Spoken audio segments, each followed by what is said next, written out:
नहमदुहु व नुसल्ली अला रसूलिहिल करीम अम्मा बाद फ़ाऊज़ बिल्लाहि मिनश शैतानिर रजीम मिन हम्दिही व नफ़्ख़िही व नफ़सी क़ाल अल्लाहु तबारक व तआला फ़िल क़ुरआनिल मजीद इन्न अक्रमकुम इंदल्लाहि अत्क़ाकुम सदक़ल्लाहुल अज़ीम। मोहतरम नाज़रीन किराम, इस मुख्तसर सी वीडियो के अंदर हम ये जानने की कोशिश करेंगे कि अल्लाह ताला की नज़र में सबसे ज़्यादा इज़्ज़त वाला, मुकाम मर्तबे वाला कौन सा इंसान है और कौन सा मुसलमान है। दुनियावी एतबार से हमने अज़मत के और मुकाम मर्तबे के अलग अलग मेयारात बनाए हुए हैं। यानी हमारे नज़दीक वो इंसान कदर मंज़लत वाला है जिसके पास पैसा बहुत ज़्यादा है, सियासी तौर पर बड़ा कद आवर है और समाजी तौर पर बड़ा सरगर्म रुकन है, या इसी तरह दीगर मेयारात हैं जो हमने ख़ुद बनाए हुए हैं। कुरान मजीद के अंदर अल्लाह ताला ने जो मेयार ज़िक्र किया है वो ये है, अल्लाह फरमाते हैं कि इन्ना अक्रमकुम इंदल्लाहि अत्क़ाकुम, अल्लाह की नज़र के अंदर सबसे ज़्यादा इज़्ज़त वाला, तकरीम वाला, मुकाम मर्तबे वाला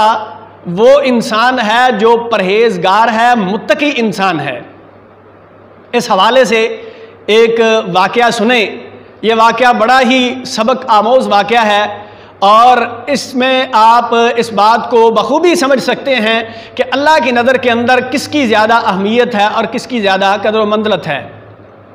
सरवरे कौनैन अलैहिस्सलातु वस्सलाम पैदल सफ़र कर रहे थे, जा रहे थे, सहाबाए किराम आपकी माइयत में थे, तो वहाँ से एक आदमी गुज़रा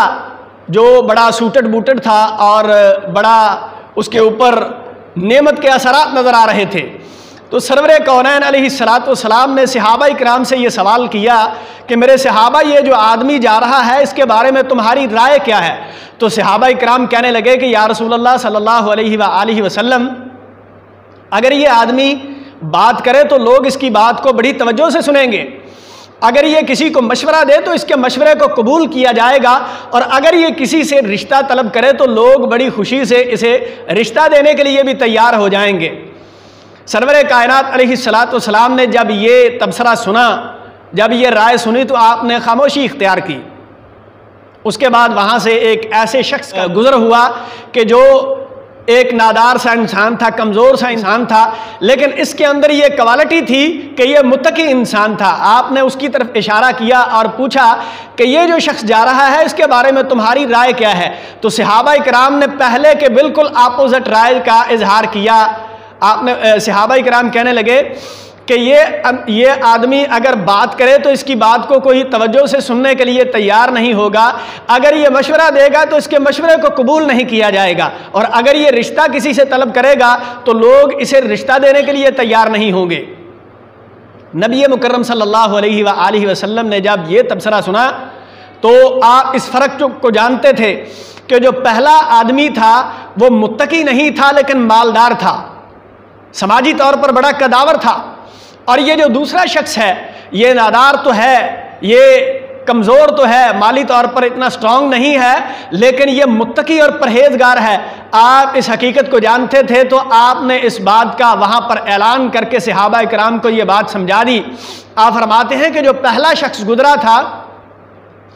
अगर उस जैसे लोगों से पूरी कायनात भर दी जाए और ये जो बाद वाला शख्स है ये उनके मुकाबले में अकेला हो, तो अल्लाह की नज़र के अंदर इस अकेले की उन सब के मुकाबले में कदर मंज़लत ज़्यादा है। यानी यहाँ से ये बात समझ में आती है कि अल्लाह के नज़दीक किस इंसान की कदर मंज़लत है, अल्लाह के नज़दीक कौन सा इंसान है जो इज़्ज़त व इकराम वाला है, तकरीम वाला है। और इसी के साथ मिलती जुलती एक और बात सुन लीजिए, छोटा सा वाक़या है और ये भी बड़ा इस बात को समझने में मुआवन साबित होगा। ये दो इमामों की तरफ इस बात को मंसूब किया जाता है। इमाम अबू बकर अल बाकिलानी रहमहुल्लाह ताला उनकी तरफ भी मंसूब किया जाता है और इमाम मालिक रहमहुल्लाह की तरफ भी इस वाक़े को मंसूब किया जाता है। इमाम अबू बकर ये अपनी मजलिस के अंदर बैठे हुए मसाइल बयान कर रहे थे, तो मसाइल बयान करते करते इन्होंने यह मसला बयान किया कि अगर कोई आदमी किसी की एक उंगली ज़ाया कर दे, काट दे, तो उसे दियत के अंदर 10 ऊँट देने पड़ेंगे, और अगर कोई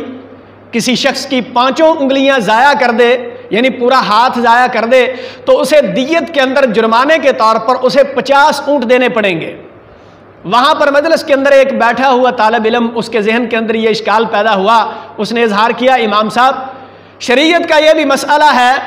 कि अगर कोई किसी के माल को चुराता है, चोरी करता है, तो उसके चोरी करने वाले जुर्म की पादाश में उसका हाथ काट दिया जाता है अगर उसने रुबो दिनार के बराबर, यानी दिनार के चौथे हिस्से के बराबर माल चुराया हो।